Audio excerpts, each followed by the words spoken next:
Shalom. Praise God. Be the light in the world என்ற தலைப்பில் எண்ணாகமம் 28 and 29 அதிகாரத்தில் உள்ள சிந்தனை துளிகளை கர்த்தரின் வெளிச்சத்தில் காண்போம். எண்ணாகமம் 28, 29 அதிகாரத்தை சேர்த்து தியானிக்கலாம் என்று நினைக்கிறேன். 28, 29 அதிகாரங்களிலே பலிகளை குறித்ததான கட்டளைகளும் நியமங்களும் கொடுக்கப்பட்டிருக்கிறது. பலிகளை குறித்து திரும்பவும் இங்கே சொல்லப்படுகிறதனுடைய நோக்கம் அந்த பலிகள் எல்லாம் சரியாக கை கொள்ளப்படவில்லை என்பதை தான் குறிக்கிறது. லேவியராகமத்திலே பலிகளை குறித்து கர்த்தர் குறிப்பிடுவதை பார்க்க முடிகிறது. ஏன் பலிகள் இத்தனை விவரமாக கர்த்தர் கடைபிடிக்க வேண்டும் என்று சொல்கிறார்?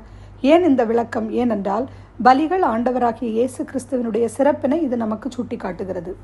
சீனாயில் முன்னரே கர்த்தரால் கொடுக்கப்பட்ட பலிகளாகும்.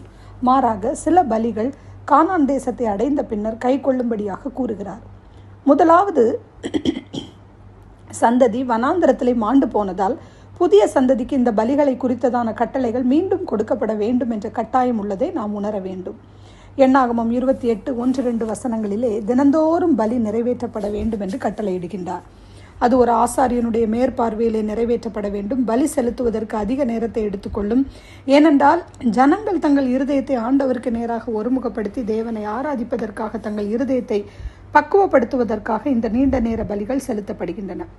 நம் இருதயம் தயாராக இல்லை என்றால் ஆராதனை அர்த்தமற்றதாக மாறிவிடும். என் காணிக்கை, என் அப்பம், என் பலி இவைகளை எனக்கு கொண்டு வா என்பதுதான் இந்த வசனங்களுடைய பொருளாயிருக்கிறது. எண்ணாகமம் 28 வசனம் 1-2 வாசிக்கும் போது கர்த்தர் மோசையை நோக்கி, எனக்கு சுகந்த வாசனையான தகன பலிகளுக்கு அடுத்த காணிக்கையையும் அப்பத்தையும் குறித்த காலத்தில் எனக்கு செலுத்தும்படிக்கு கவனமாக இருக்க கடவீர்கள் என்று நீ இஸ்ரவேல் புத்திரருக்கு கட்டளையிடு. லேவியராகமம் புத்தகத்தில் கர்த்தர் பலிகளை குறித்து கட்டளையிடுகிறார். அங்கே 2 வகையான பலிகளை குறிப்பிடுகிறார். முதலாவது கொடுத்த 5 வித பலிகளில் முதல் 3 பலிகள் சுகந்த வாசனையான பலியாகவும் 2 பலிகள் சுகந்த வாசனை இல்லாத பலியாகவும் லேவியராகமம் புத்தகத்திலே கூறப்பட்டுள்ளது. சுகந்த வாசனை பலியானது அவர் மனுஷகுமாரனாய் இந்த உலகத்திற்கு வந்ததை குறிக்கிறது. சுகந்த வாசனை இல்லாத பலி கிறிஸ்துவின் மீட்பை குறித்து வெளிப்படுத்துகிறது.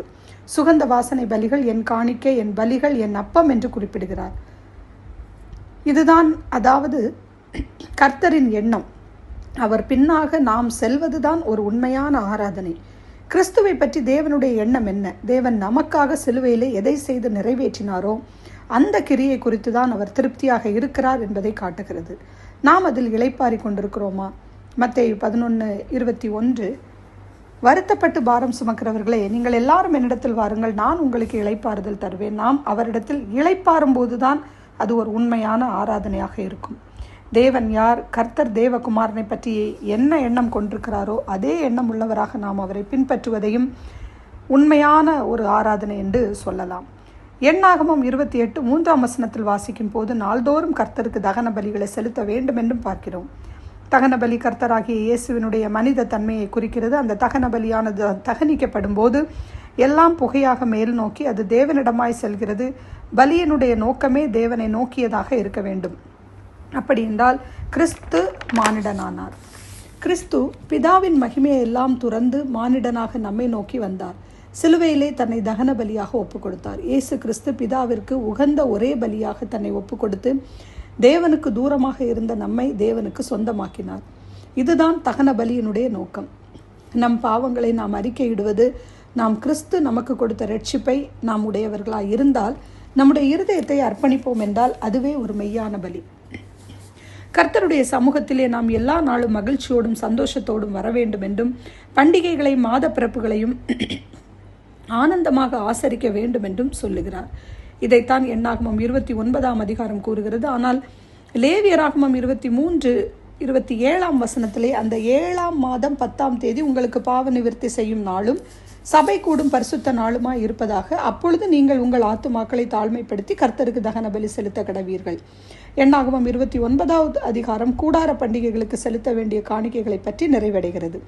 இந்த 2 அதிகாரங்களிலும் நாம் பாவிகள் என்பதை வேதம் நமக்கு தெளிவாக சொல்லுகிறது.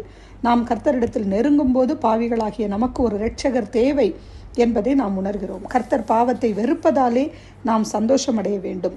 கர்த்தர் பாவத்தோடு எந்த ஒரு நிலையிலும் ஒத்துப்போகிறவர் அல்ல. கர்த்தர் நிரந்தரமாக நம்மிலிருந்து பாவத்தை நீக்கவே அவர் விரும்புகிறார். பாவம் நம் ஆண்டவரோடு கொண்டிருக்கிற உறவை சூறையாடி விடுகிறது.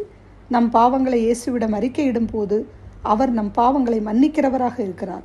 யோவான் 1:12 அவருடைய நாமத்தின் மேல் விசுவாசம் உள்ளவர்களாய் அவரை ஏற்றுக்கொண்டவர்கள் எத்தனை பேர்களோ அத்தனை பேர்களும் தேவனுடைய பிள்ளைகளாகும்படி அவர்களுக்கு அதிகாரம் கொடுத்தார். எஸ், நமக்காக ஜீவனை கொடுத்த நம் இயேசு நம் வாழ்க்கை எத்தனை அலங்கோலமானதாக இருந்தாலும் கர்த்தர் மாற்ற வல்லவர். ஆமீன். நாம் ஜெபிப்போம். எங்களை நேசிக்கின்ற அன்பின் ஆண்டவரே, எங்களுக்காக ஒரே குமாரனை சிலுவையில் ஏகபலியாய் ஒப்பு கொடுத்ததற்காய் ஸ்தோத்திரம். உமக்கு ஸ்தோத்திரம் அப்பா. கர்த்தாவே, நீர் எங்களுக்காக எங்கள் பாவங்களுக்காக மரித்தீர். நாங்கள் அதனால் பாவ மன்னிப்பின் நிச்சயத்தை பெற்றுக்கொண்டோம். ஒவ்வொருவரையும் உடைய ரட்சிப்பின் வஸ்திரத்தினால் அலங்கரிக்க வேண்டும் என்று கேட்கிறேன் அப்பா. இந்த நாள் முழுவதும் உடைய பிரசன்னத்தினால் நிரப்புங்கப்பா. இந்த அதிகாரங்களை தியானிக்கும்படி நீங்கள் கொடுத்த கிருபைக்காக உமக்கு ஸ்தோத்திரம். துதி கனம் மகிமை அனைத்தும் உமக்கே செலுத்தி இயேசு கிறிஸ்துவின் நாமத்தினாலே ஜெபிக்கிறேன் எங்கள் ஜீவனுள்ள நல்ல பரமபிதாவே. ஆமீன்.